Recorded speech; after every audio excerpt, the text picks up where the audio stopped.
Time to wake up, love. What are you? Your greatest creation yet. Who the hell else would it be, bitch? 아니 디즈니 플러스의 신작 MCU 드라마 아이언하트가 7월 2일에 적용되었습니다. 공개 전부터 쏟아진 우려와는 다르게 의외로 나쁘지 않다는 평가들도 있었는데 과연 어땠는지 후기 바로 시작해보겠습니다.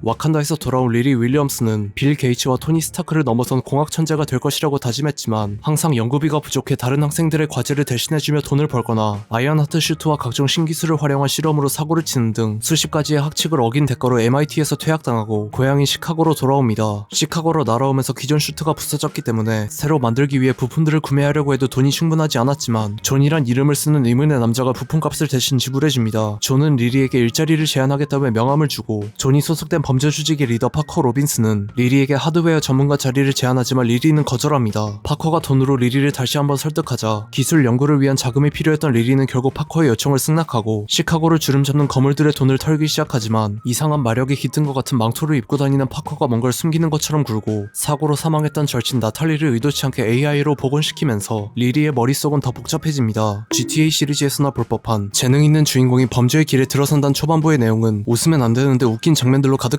후반부에 친구 살린다고 악마에게 영혼 팔아먹고 흑마법에 손대는 내용은 아이언하트를 히어로의 서사가 아니라 빌런의 서사로 기획했다면 모든 것이 들어맞는다는 결론을 내리게 되었습니다. 리리 윌리엄스는 자신이 재능은 있지만 돈이 없어서 토니 스타크처럼 되지 못한다는 열등감에 찌든 발언을 하고 환경 때문에 후드의 조직에 들어갔다는 변명을 하는데 빼도 박도 못할 빌런의 모습이었습니다. 자신이 빌 게이츠와 스티브 잡스, 행크 핌과 토니 스타크를 넘어선 존재가 될 것이란 포부는 어디다 팔아먹고 돈이 없어서 못한단 말을 하는데 Tony Stark was able to build this in a cave with a box of scraps.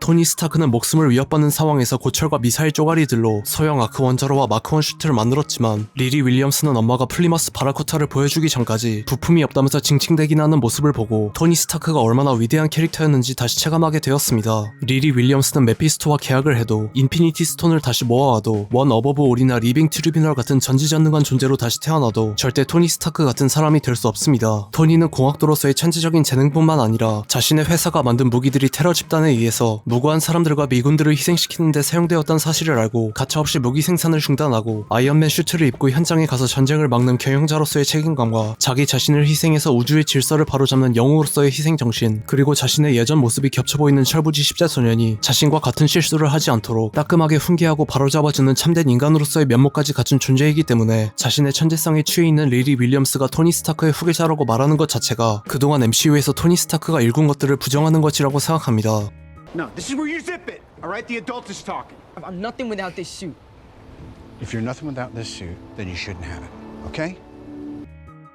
토니 스타크와 유사 부자관계처럼 묘사되었던 피터 파커 또한 처음 등장했을 땐 철부지 같은 모습 때문에 예전 스파이더맨들과 비교되며 많은 비판을 받았지만 수트 없인 아무것도 아니라면 더욱 가지면 안 된다는 토니의 훈계를 듣고 영웅으로서 성장했고 엔드게임 이후 아이언맨의 후계자라는 꼬리표에 무게감을 느끼며 자기 자신을 믿지 못할 때 토니가 자신을 선택한 것을 후회하지 않았던 해피의 조언을 듣고 용기를 되찾았으며 큰 힘에는 큰 책임이 따른다는 큰엄마의 유언처럼 자신의 실수가 불러온 거대한 재앙에 대한 책임을 지게 되면서 소년에서 청년 영웅으로 각성했지만 리리 윌리엄스는 이번 드라마에서 전혀 성장하는 모습이 없었기 때문에 여전히 아이언하트 슈트 없인 아무것도 아니며 똑같이 망토가 없으면 아무것도 아닌 후드의 망토를 뺏어버리는 장면에선 실수가 터져 나왔습니다. 작중 리리 윌리엄스의 엄마나 다른 빌런들이 리리의 오만한 태도와 위선에 대한 팩트 폭력을 하는 대사들이 꽤 있었는데 성장형 주인공이 많은 다른 히어로들과는 다르게 리리 윌리엄스는 처음부터 끝까지 그대로이고 오히려 빌런들이 정상인처럼 보였습니다. 게다가 와칸다 포에버부터 절도 같은 범법 행위를 아무렇지 않게 저지르거나 이번 드라마에선 거리낌 없이 살인까지 하는 범죄 행적에 대한 언급은 시작조차 안 했습니다. 메피스토와 계약한다는 내용은 스파이더맨 코믹스에서 11워 이후 행적을 다룬 원모어 데이가 떠올랐는데 인생이 망가지고 메이큰 엄마가 중태에 빠진 피터 파커가 메피스토와의 계약으로 메이큰 엄마를 회복시키고 사람들이 스파이더맨의 정체를 잊도록 했지만 메리 제인과의 결혼을 영원히 포기해야 했으며 원래대로라면 태어났어야 하는 딸이 태어나지도 못했습니다. 이런 결과가 스파이더맨의 인생을 비참하게 만들었기 때문에 아이언하트가 메피스토와의 계약으로 나탈리를 살려낸 것과 흑마법에 손댄 대가를 치르게 될 것으로 보이는데 솔직히 무슨 일이 일어나도 신경 쓰고 싶지 않고 않고 비슷한 방식으로 닥터 스트레인지 대혼돈의 멀티버스에서 빌런이 되었던 스칼렛 위치에겐 동정 여론이 생겼던 것과는 다르게 흑마법에 사로잡힌 빌런이 되어도 전혀 동정하고 싶지 않습니다. 마무리는 딱히 별거 없습니다. 아이언하트가 아이언하트 했다. 흑마법에 손대고 메피스토랑 계약해서 친구 살려냈다. 끝입니다. 제작진이 지능적으로 아이언하트 캐릭터를 돌려까고 메피스토 발사대로 쓴 거라면 아마 성공일 겁니다. 원래 다른 분들의 후기가 궁금해서 댓글 남겨달라고 하지만 이 드라마를 보라고 권유하고 싶지 않아서 그런 멘트는 하지 않겠습니다. 6시간 동안 인생 최대의 인내심 테스트를 마친 저에게 구독, 좋아요만 좀 부탁드리겠습니다. 이상 시청해주셔서 감사합니다.